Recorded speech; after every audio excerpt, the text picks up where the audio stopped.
Magandang hapon mga kamaestro and bago ang lahat, shout outs doon sa mga architects sa Cagayan de Oro, no? Lalo na yung Cagayan de Oro UAP, no? Or yung UAP Cagayan de Oro chapter na nag-organize nung kumakailan lamang ng architecture and design de Oro, no? So salamat din sa pag-imbita sa akin na nakapunta diyan sa inyo para makapagbigay din ng kahit papano ay makapagbigay ako ng talk, no, regarding sa ating profession. So regards sa inyong lahat and sa mga students na umattend, no, sa mga nakita ko rin doon sa venue. So regards sa inyong lahat. Magandang hapon din. Okay? Ngayon, nung nandun ako sa Cagayan de Oro, may isang questions doon, no? May umattend kasi na lawyer doon na member ng isang civic organization. At itong lawyer, yung lady lawyer ay tumutulong sila sa mga nearby island, no, na nagpapatayo ng mga kabahayan sa mga less fortunate people. So, ang naging problema ngayon nitong lawyer natin ay pina-stop yata sila ng Office of the Building Official dahil ang kanilang pinapatayong mga residential sa mga less fortunate people ay walang building permit. No? So, walang pirma ng architects, engineers, etc. So, naitanong tayo doon during the talk na kung meron bang paraan, no?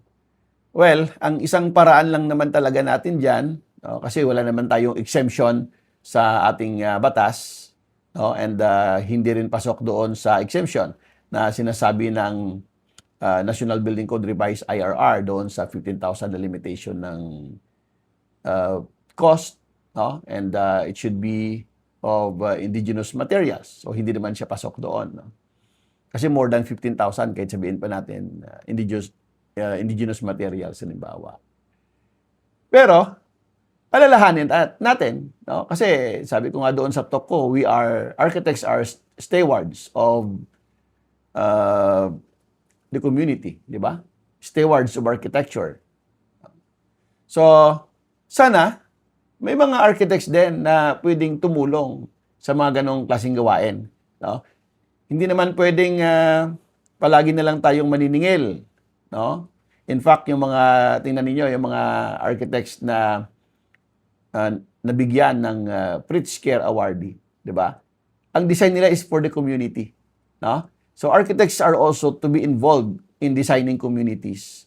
And sa mga architects natin, doon siguro sa Cagayan de Oro, baka matulungan nyo si attorney na mag-sign and seal kayo ng mga pinapatayong bahay doon for free, pro bono.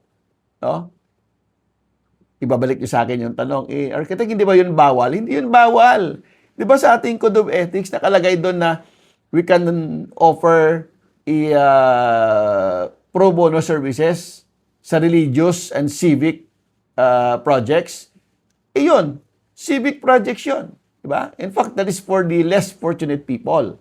No? Yun nga lang, limited lang tayo sa architectural. Diba? Hindi natin pwedeng pakialaman yung mga electrical, civil, structural, no? And other engineering.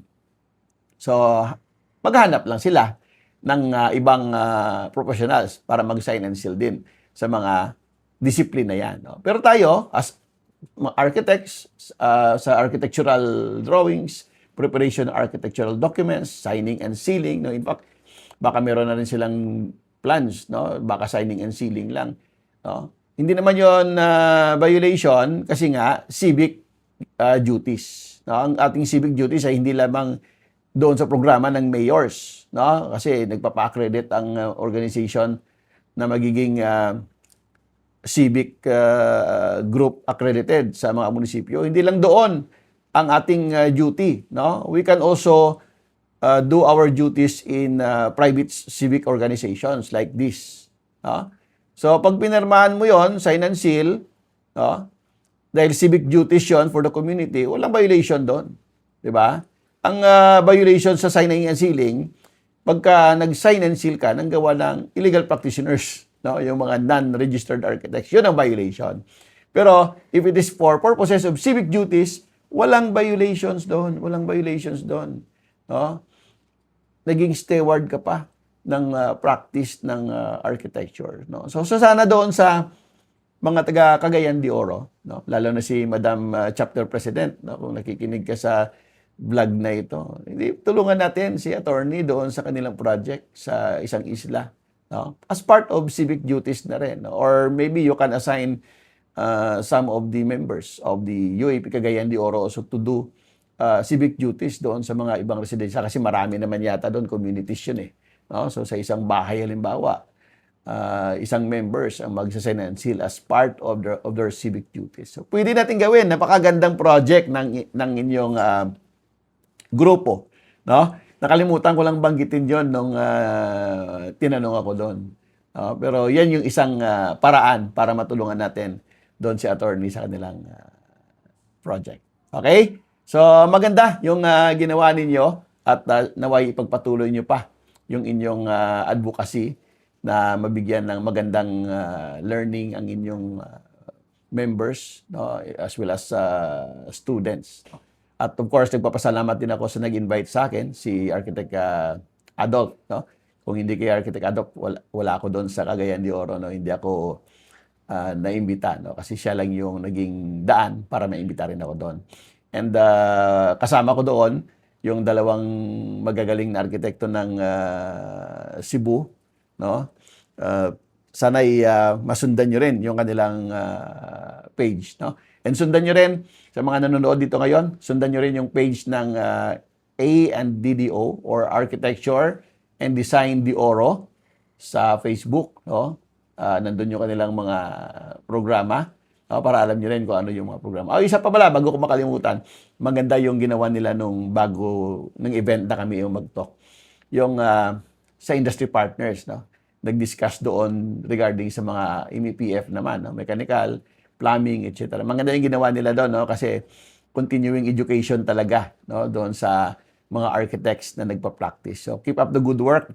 No? Maganda yung inyong adhikain. Naway matulungan natin ang ating mga kasamahan at ang ating mga estudyante na talagang maging maayos at magiting na arkitekto ng ating bansa. So hanggang sa muli, no? Kung ano man ang inyong mga kailangan dyan at sa tingin ninyo makakatulong ako, sa tingin ninyo may maiambag pa ako sa inyo dyan, no? Lalo na siguro sa sunod, kung may time tayo, no? Paano gumawa ng kontrata, no? Ano yung tips and tricks na pagdating sa mga construction contracts. Sabihan nyo lang ako, no? Or development control, pwede rin. No? Sabihan nyo lang ako at willing tayo, no, na ambag ng knowledge again sa mga members and students ng Cagayan de Oro. So maraming salamat and advance Merry Christmas sa inyong lahat.